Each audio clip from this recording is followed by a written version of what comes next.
bambo amene chithunzi chawo chikusewera pasikine pathupo amene oto zina lawo ndiye kuti anali White Sainani, zaka zawo zakubadwa ndiye kuti zinali 48. pamene tiyankhula pano bambo amene ndiye kuti ndi malemu atisiya, ndiye kuti imfa yawo yabwera after atamwalirira kulumu pamene amacheza ndi okondedwa wawo kumeneko. Ena beto nkumazafunsa kuti chinachitika chenicheni chane kuti akapeza kuti watisiya bambo amenewo. Ayi ndithu makosana nkhani zake zomvetsa chisoni maso pena zochititsa manyazi makamaka zikamafotokozedwa. Nkhani zaketo ndi zomwe zija zimene takhala tikubwera kuzafotokoza maso ambiri takhala tikutsatira bwino kuti pakati pa anthu angapo ndithudi azibambo angapo atisiya. Nkhani zake zogwiritsa ntchito mankhwala aja amene timatchula kuti ma PDE5 zachina Viagra zachina Vardenafil ndi zimene zikuoneka kuti zamutengera mkulu ameneyi kuli chete. Anyways, makosana satani wa nkhani ndionera kuti mkulu ameneyi White Sainani amakhala mu mzindatu wa Blantyre no dera leneni kandi kuchilimba kandi kuchani kumano amakhala mu mzinda umene wa Blantyre. Kumeneko ndiye kuti amakhala akuchita ma business ake kumeneko kumathamanga ziwiri zitatu moyo kumakhala ukusuntha ndithudi. Pano mkulu ameneyi kumuzi kwawo ndiye kuti ndi kuzomba, muzi wake ndiye kuti wamasula mfumu yaikulu Lumbe kumeneko kuzomba. Ndiye mkulu ameneyi ku Blantyre ko anapalana ubwezi ndi mkazi wina amene no zina lake akuti ndi Memole Karonga, zaka zake zakubadwa ndiye kuti ndi 34. Adona amenewo kumuzi kwawonso ndi kuzomba kumana muzi wake ndiye kuti ndi wa Namtongwe mfumu yaikulu ndiye kuti Chikowi. Kumeneko ndeti atakumana ku Blantyre uko anakumana kumuzi kwako sizibuzika bwinobwino kumano zikuoneka ndithu anali pa ubwezi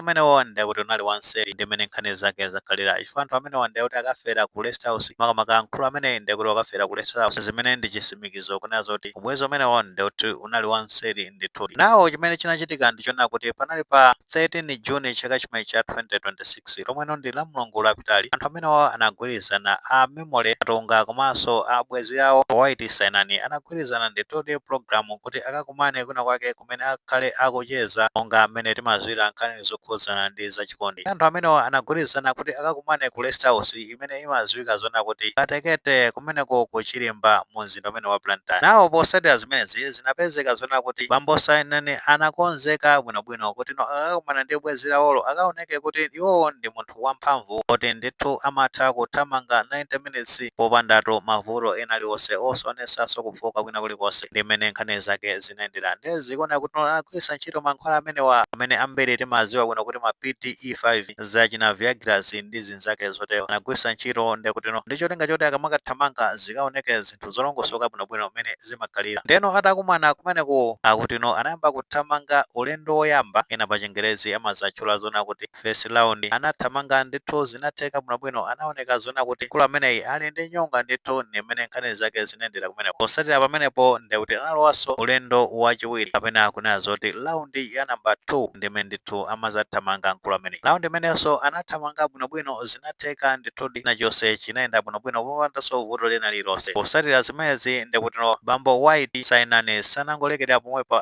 anafunanso atathamanga ulendo wachitatu kapena kuti raundi ya namba 3. Pano chimene chinachitika ndichona kuti akufuna kuti atero anangopeza kuti mkulu ameneyo wagwa. After kugwa ndiye kuti no amaoneka kuti sakupanganso perform ngati no munthu mmene amapangira function bwinobwino. Kuoneka kuti mkulu ameneyo ndiye kuti anali mu condition yonena kuti ali serious kwambiri china chake sichili bwino chafoira ndithudi nthupi. Adona amenewo amemole akuti anayesesa kumugwedeza mkulu ameneyo kuona kuti sakupanga respond. Zimene zoto zinampasa mantha zomwe zinapangisa zonati atuluke mulumu imeneyo kupitatu kapeza anthu ogwira ntchito ku Rest House imeneyo ya Katekete wafotokozera zomwe akumana nazo kulumoko maso kuti amuthandize kuti atenge mkulu ameneyo apite naye ku chipatala kumeneko mwina akalandira thandizo la chipatala atha kusisimuka kumeneko. Aziona kutitu anakomoka kumeneko imene nkhani zake zinayendera. Posatira zimezi anthu ogwira ntchito aja sanachedwe anathamangira kumeneko ndiye kuti no kapeza bambo White Sainani kuona zoti mu condition yomwe ali ndiye kuti sali bwino kupeza zoti napangano hayala galimoto kumeneko kuwatenga ulendo nawo ku chipatala